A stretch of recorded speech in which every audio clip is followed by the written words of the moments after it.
And welcome back to Sportsnite Niagara. Have a Niagara hockey legend here.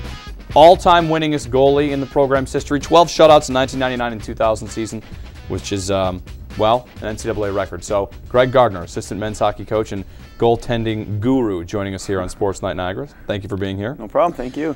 It's got to feel good to be at home. You guys spent a lot of time on the road, and now there's a few weekends in a row. You get to be at Dwyer, you get to be at home. Yeah, this was the plan coming into our season, to be road tested at the beginning of the year, playing some tough venues, go on the road in January, but kind of peak at home for the stretch run, and have some home games coming up and have the playoff tournament at home is great for our guys. They love being here. Any specific challenges to being at home? Are there any things that actually are more difficult when you're at home as opposed to being on the road? I think there's more distractions at home. There's a lot more the family or people in the dorms or just your daily life. There's a lot more distractions being at home, so you kind of tune those out and just focus on the games. Whereas when you play on the road, everything's so structured. You wake up in the morning, you have pregame skate, you have meals at the hotel.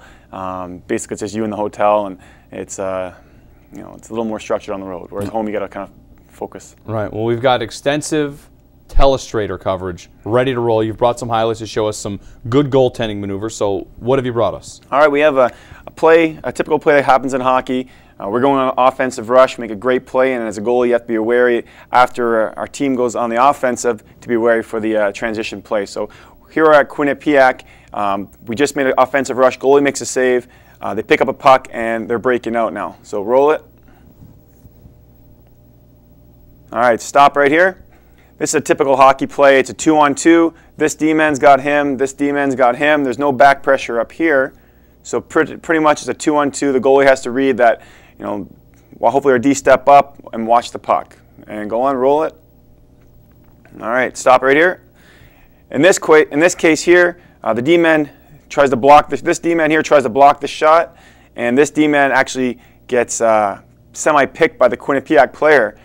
Now Chris, our goalie, has to read that he is a left-handed shot, and not only is he dangerous with the shot, but now he's able to come across here on his forehand, and Chris has to do a good job of not only being wary of this player driving back forward, this player trying to block a shot, but at the same time this player coming across. And Chris does a great job not only fighting through the screen, but reading the play and staying square. And roll it. Great job. No rebound control. He actually makes it look really simple.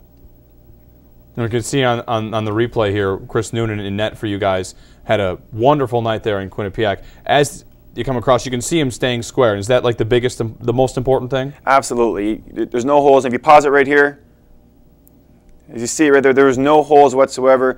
A lot of players shoot for spots. His body, his chest, and his belly button were square to the puck, so when the guy shot it, it actually hit him and stuck to him. All right.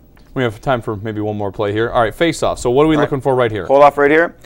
Typically in hockey, you have three forwards lined up on the face-off dot. Generally speaking, this defenseman is on the blue line, and there's another defenseman over here you can't see. Quinnipiac does a face-off play, and they actually flip-flop their defenseman. So if you look right here, he's on the offside, and this defenseman is on the offside.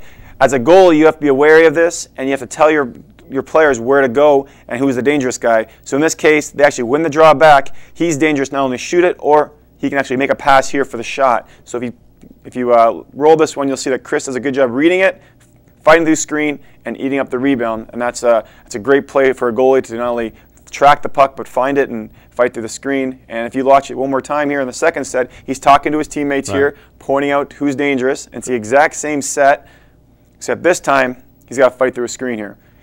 Lost draw. Quick shot. Quick shot through a screen. He's able to not only track it, but eat up the rebound with guys coming to the net. All right, so film study, obviously a big part for goaltenders to try and prepare them for this kind of thing. Do you ever show your guys your highlights back when you were with NU? I was kind of hoping that all the video from back when I played was burned or destroyed, but no. As a joke, we sometimes show back when I played. I think when Pagliara was here, we talk about how games I played, and games have changed so much in 10 years. The equipment's changed, and the guys are so technical that we kind of focus more on the here and now. So things are obviously a lot different. Yeah, they're definitely different. Obviously the game is what it is. As a goalie, you've got to stop the puck from going behind you and concentrate just on the puck.